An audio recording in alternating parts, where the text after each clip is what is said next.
that's okay. Hi there. Can you hear me? Yeah. Thanks, Yeah, Nelly. brilliant.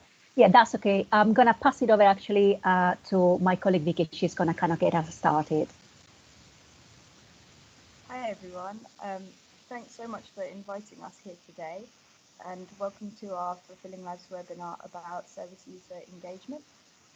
We've got a lot we want to cover in a short time today, so we're going to introduce you to our project, the project structure, and the concepts underpinning how we work, and then bring examples of service user engagement at Fulfilling Lives. If you do have any questions, we're happy to answer them at the end or for you to contact us. So our contact details were on the last slide. We're part of the service user involvement team, so we're going to cover exactly what that means on the next slide. And yeah, we're really happy for you to contact us. We're really happy for you to ask us questions if we have time. The slides seem to be moving themselves. Is that just me? Like it went. That's to the me next doing one. it. Okay. You can ask if you want to say next slide. I'll wait for your instruction. Okay, Yeah? great. Are you able to just go to the one before, slide 3? Yeah.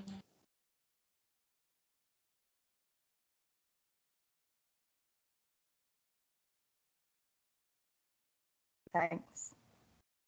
So Fulfilling Lives Southeast is a national lottery funded project running from 2014 to 2022, and it's one of 12 partnerships of local organisations working together to improve services for people with multiple and complex needs. And we're based in Brighton and Hove, Eastbourne and Hastings. There are 3 overarching outcomes that the National Fulfilling Lives programme aims to achieve. So those are the individuals experiencing multiple needs will be better able to manage their lives.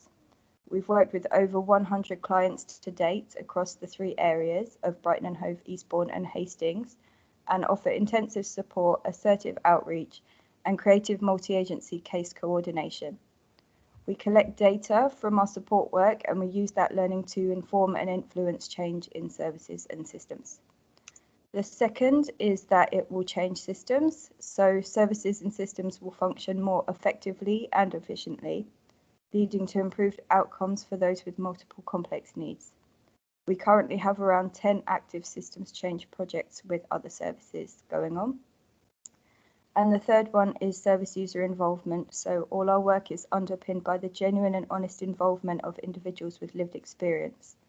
The work of our project is informed and directed by people with lived experience of multiple and complex needs, who work in staff teams, identify needs and solutions, and are involved at strategic levels, providing support and inspiration to their peers. If we can go to the next slide. So there's 4 elements and sub-teams within the project. So we have a frontline delivery team, and they work directly with clients, providing assertive, specialist and personalised interventions. This work's used to identify and highlight gaps and barriers within current services and showcase best practice and innovative ways of working. We have a learning and impact team. So they explore, promote and evidence best practice, including that modelled by the delivery teams, and they share this through co-produced resources, training, events and publications. We have a systems change team, so they lead and coordinate work on priority areas the project has identified for people experiencing multiple disadvantage, and they work directly with local partners, stakeholders, to achieve real change and improvements in local services and systems.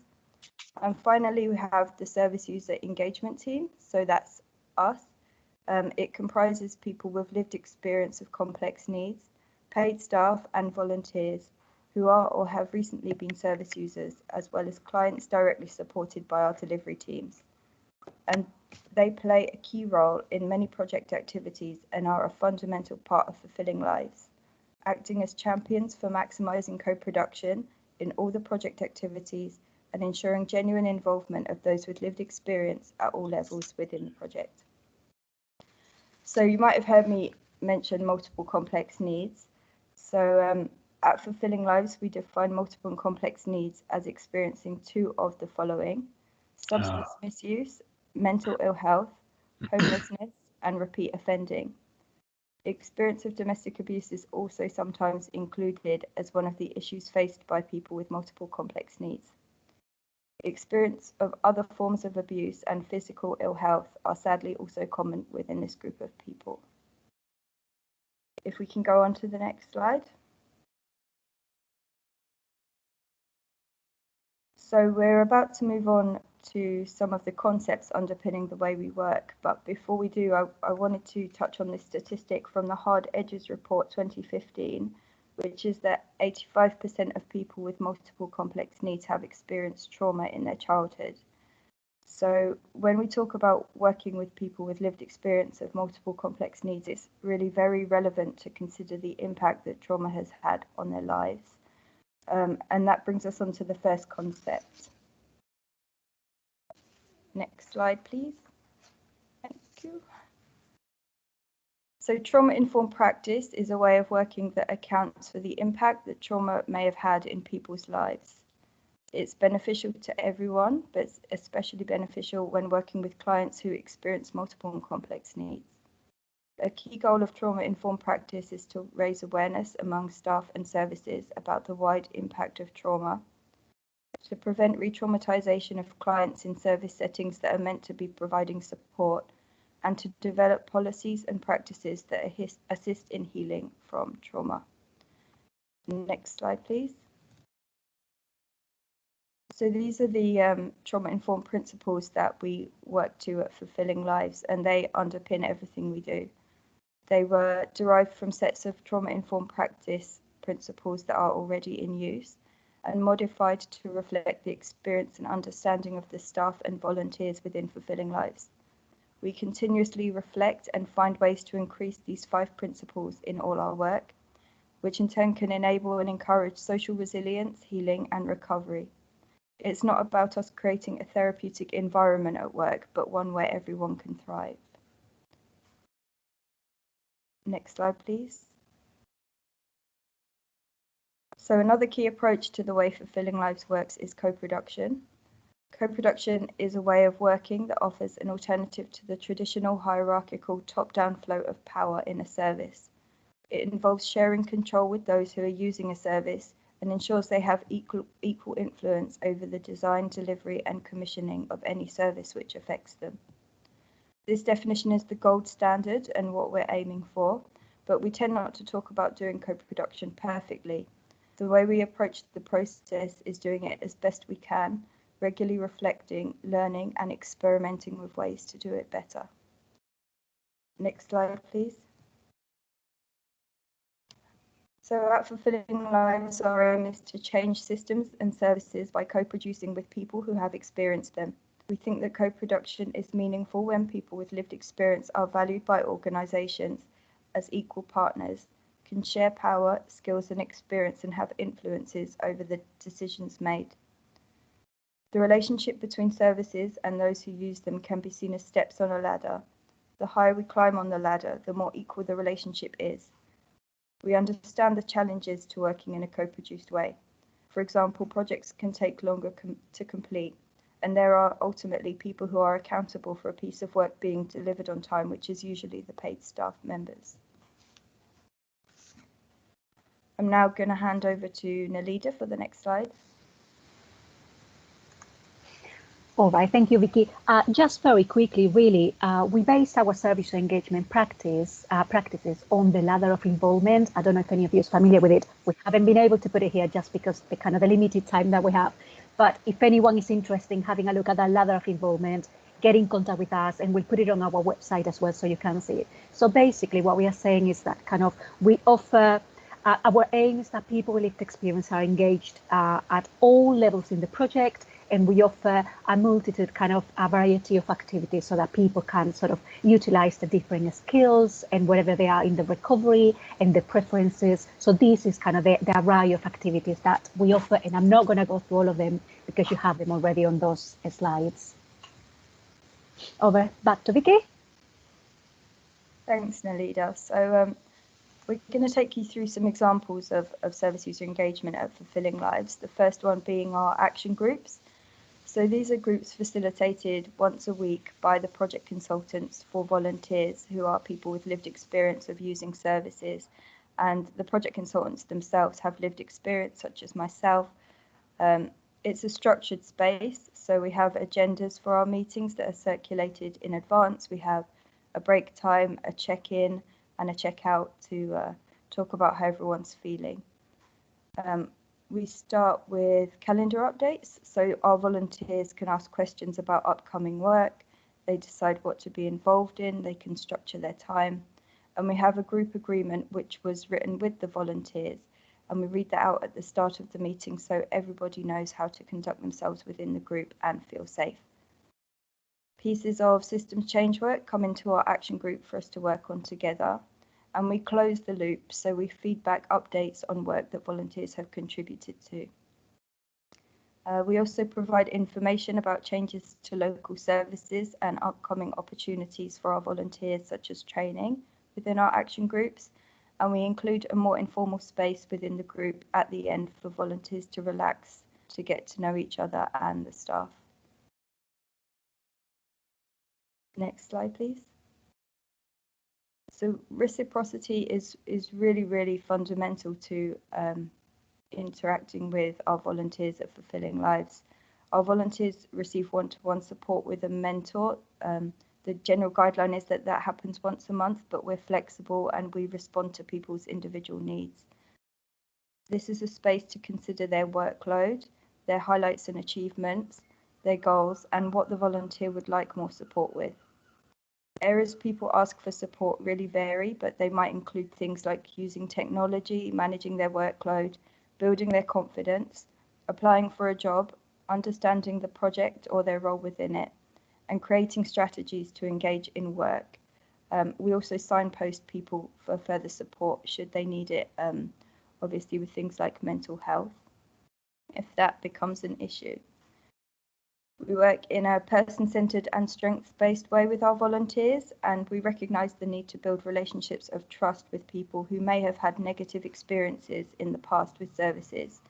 And we take into account the fact that our volunteers are contributing to work which can require them to reflect on challenging and potentially triggering topics as well. I'm now going to hand you over to Martin. Hey everybody, can everybody hear me okay? Awesome, I was just checking it's a new mic. Okay, so I'm just going to run you through the basics of what mystery shopping is. Mystery shopping is an exercise in which a person with lived experience will visit a service in order to identify any gaps or barriers people may be facing there. So mystery shopping is usually found within the retail sector, so it can help if we think of an example in terms of supermarket shopping. So imagine for a moment you're asked to go into a supermarket at the request of the manager to assess the customer satisfaction. The floor staff would not know you were coming. You would fill a trolley, walk around, take note of how crowded the store is, layout, queuing times, and also engage the staff for a little help for something so you can kind of get a guess on their attitudes and helpfulness. You're then able to feed back to the manager the experience of the average customer coming into their store and any issues that may be facing, as well as what is already working well. That's the essence of mystery shopping. It's basically to observe, to evaluate, and to recommend any changes. Could I have the second slide, please? So mystery shopping is really useful, and it can help us to identify the strengths within a service and any areas that are needed for improvements, such as how you might use the space you have available, the environment you've created there, access to privacy and confidentiality, staff communication and listening skills, and also their ability to signpost and support the people coming through the door. These exercises will usually have three basic parts.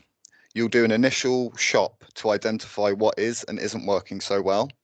Then you can make practical recommendations that can be adopted by the service, and then do a second shop to see how these changes might have affected the experiences for customers. I found that it's really important when planning these exercises to be very clear on your objectives and the key areas that you want to evaluate before you would begin. In my experience, the two most important considerations when planning a process of mystery shop should be confidentiality and support. We really must ensure that all the participants in a mystery shop feel fully supported, and that the staff being shopped also have the opportunity to debrief after the exercise with their own management, and that it is explained to them that a mystery shop has taken place. Confidentiality is obviously essential for such an exercise as well, and cuts both ways. Could I have the third slide, please?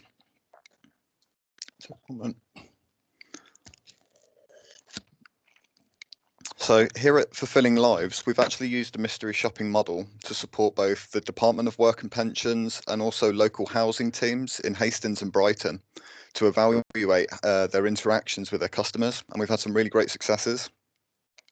So as one example, between the 12th and 19th of August last year, we assisted the Department of Work and Pensions in Brighton to assess the Brighton Job Centre. We did 5 separate mystery shops using scenarios that were pre-arranged with the job centre management to trigger referrals to services that are co-located within the building, like the Citizens Advice Bureau, for instance. We also conducted an environment assessment to assess how the physical environment and the attitudes within might be affecting customers. These exercises, as well as identifying what was working well and any barriers that were in play, led on to a lasting collaboration where we've delivered feedback workshops and shared our own learning and resources around trauma-informed approaches, as well as promoting engagement with lived experience voices, delivering stigma training and also promoting an awareness of working in a trauma-informed way. Apart from being an excellent assessment tool, mystery shops are a really great way to involve service users in the redesign and delivery. This co-production ensures that services we offer are best suited to the people that need them the most, and it also helps to cultivate a sense of community and ownership for the people that use the services.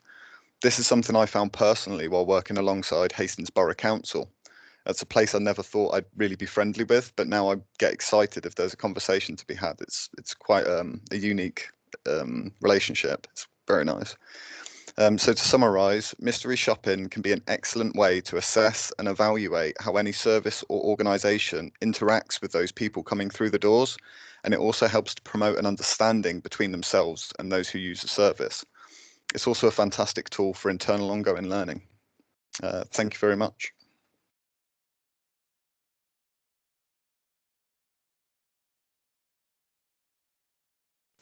All right, it's my turn then. My colleagues have already talked about 2 kind of important parts of 2 practical kind of activities that we do. And I wanted to do the third one that I want to talk to you about is our employment program. Our employment program is a key element of Fulfilling Lives that has run through the whole project from 2014.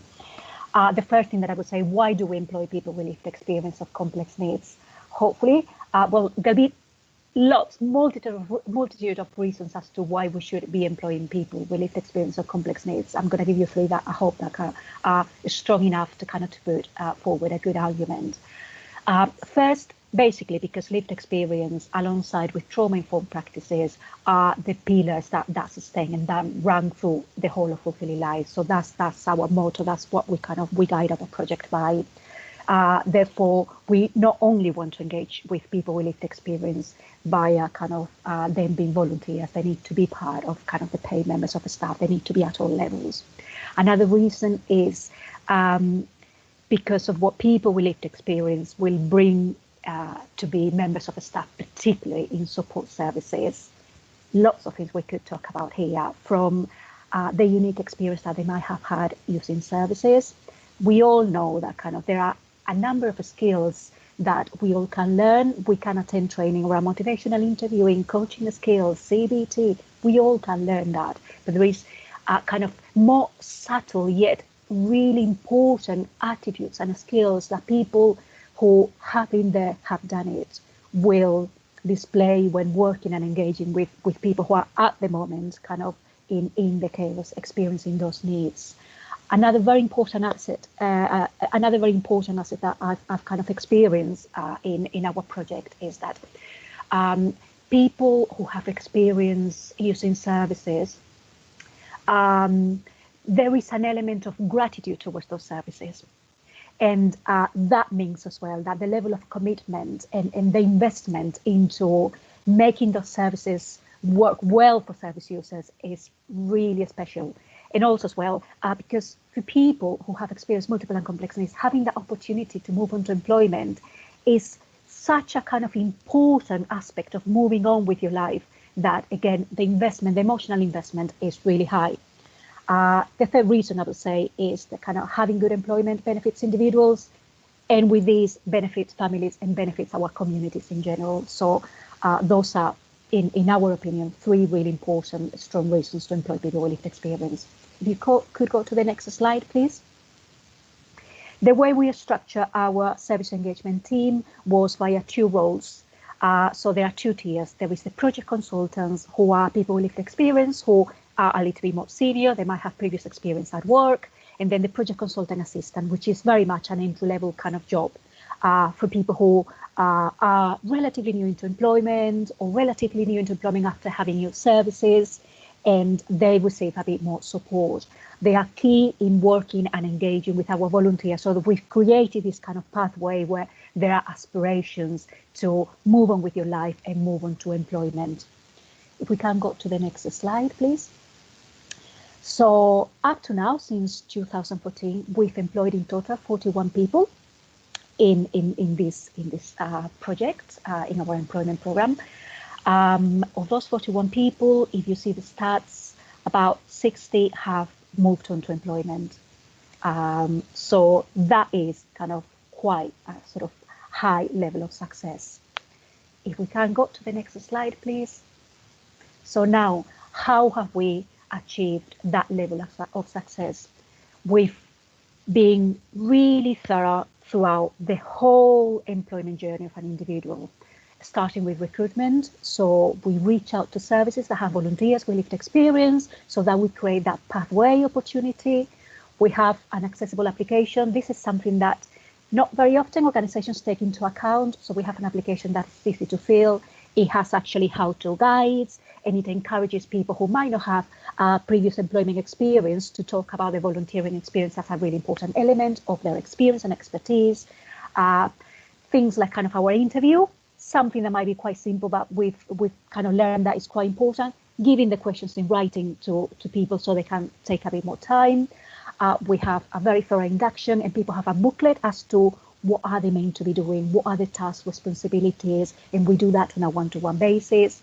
We are very thorough as well throughout the probation period, and we have, again, a performance monitoring form that people can work through, so that kind of we take away that element of anxiety about probation period, because probation starts from the moment that you start and people are supported to go through it. Then really, really important aspect of our project is well-being, and recognizing that well-being, it's a really important element of being employed and being at work. So everybody has got wellness action plans, and then not much time to talk about it here, but if anyone wants more information about it, get in contact with us. We do a lot of reflective practice.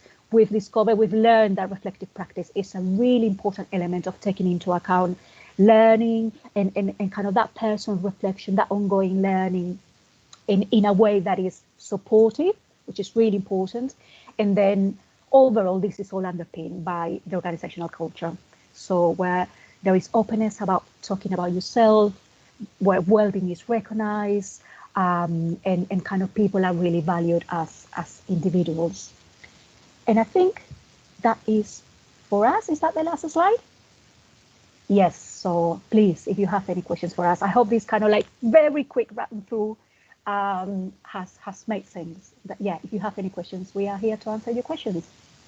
That was fantastic. Thank you ever so much. So much there to unpick. I could talk to you for hours, but there's a couple of comments in the side just generally saying really like the slide on co-production and love the idea of the mystery shopping and stuff as a tool and technique, and I would certainly echo both of those comments. The mystery shopping stuff, I've just before I open it up, but just a couple of kind of questions really from me around that.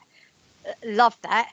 And how do you support people, because that's quite a hard thing to do as a person, even even when kind of we might be asked to go in and do that kind of mystery shopping stuff. It's quite a hard thing to do because you feel quite awkward about about doing it. So how do you support people to feel kind of comfortable about going in there and doing that kind of critical stuff, because it's quite a skill, isn't it? And I just wondered what kind of support you put in place and how you enable people to get to that point to be able to go out and do that stuff. Martin, Vicky, you have been more involved in that, if you want to answer that. Yeah, it's like I think it's a really good question, because obviously we're asking people to visit a service that potentially they've been to before, and potentially they've had a bad experience, and potentially they were in a difficult time of their life last time they were in that service. So it really requires a lot of groundwork beforehand of preparing with the person on a one-to-one. So them understanding that it's not about them going backwards in their life and acting as if it was them 2 years ago or wherever they were at. We work with people to create a character sometimes, so they're not going in as themselves. They're going in as someone who's experienced X, Y, Z, but it's not them. We have a sheet afterwards, so it's like they have a one-to-one debrief with us afterwards, and we grade the service on certain questions on the sheet so to make sure it's as objective as possible.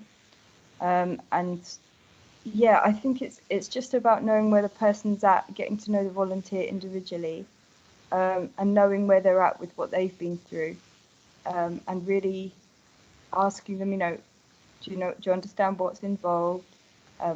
Why do you want to do this? And if their motivation to take part is there, then we'll support them to do that.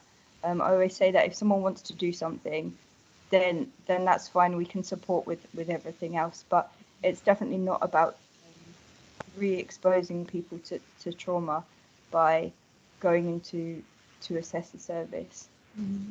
Yeah, and that's really crucial, isn't it? That's fantastic. Thank you. I don't know if you had anything you wanted to add, Martin. No, I think you pretty much covered it. I'd probably just add that with mystery shops, 80% of it's planning. You spend so much time just making sure that you've got that people are ready in their journey to do that, and to ensure that the scenario they're going in with is very removed from or enough removed from their own lived experience that it won't be traumatized. It's very important that we do that, and we fully support volunteers when they're doing it. When I did it myself as a volunteer, there was a member of staff waiting just around the corner. As soon as I come out, I was able to go around, have an emotional debrief with him, go through the whole thing. So yeah, I'd just add that the biggest thing is planning, and when you're planning, just concentrate on support and confidentiality, and you're golden. It might be worth mentioning that something that we learned as well is that, and I think Vicky has mentioned it, is that people do not relieve or do not act situations that they live themselves, because that can be quite triggering. Yeah. That's really, really important. That was my kind of, not concern, but I was wondering how people would cope with that kind of thing. So that's really helpful. Thank you. Gillian, did you want to come in? Yeah, I was just going to ask if, as part of your mystery shopper, after you've done that, you've completed that part, do you link with service users afterwards, and do you find that perhaps your findings match service users' experiences, current service users, and then how managers, just wondering if you're finding that it's not such a great response to people, why managers haven't acted on service user feedback before. It sounds like a really good way, and kind of to get service managers and to kind of be more aware of the needs of their service users. But Shall I take this one on, guys? Yeah. I think kind of up until now, the services that we've approached have been very wide sort of services, have been Hastings, the Housing Department, DWP, and Brighton Hove Housing Department. So within our volunteers, we did have people that had used those services. So there were service users of those particular services doing that mystery shopping. Okay. Yeah. And then what we did is we've created like a plan with them with suggestions and improvements. And what we normally do is then we redo the mystery shopping exercise. So that's where we get the service opinions, but we don't do another layer of asking service users, mainly because there are services where you have like a clearer kind of sort of population of service users, and others where it's a bit more kind of like tenuous, like DWP and housing services. So does that make sense? Yeah, good. Hopefully things have improved when you go back. Yeah, definitely. Any other questions for colleagues?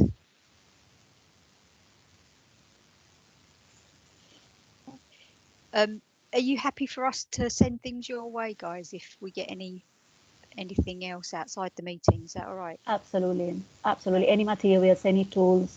We have published all the mystery shopping guides for other services to use them themselves. So very happy to share that. Yeah. That'd be brilliant. Thanks ever so much for your time. Thank you. That's You been know, really we're happy brilliant. if people. Oh, sorry. Go on, Vicky.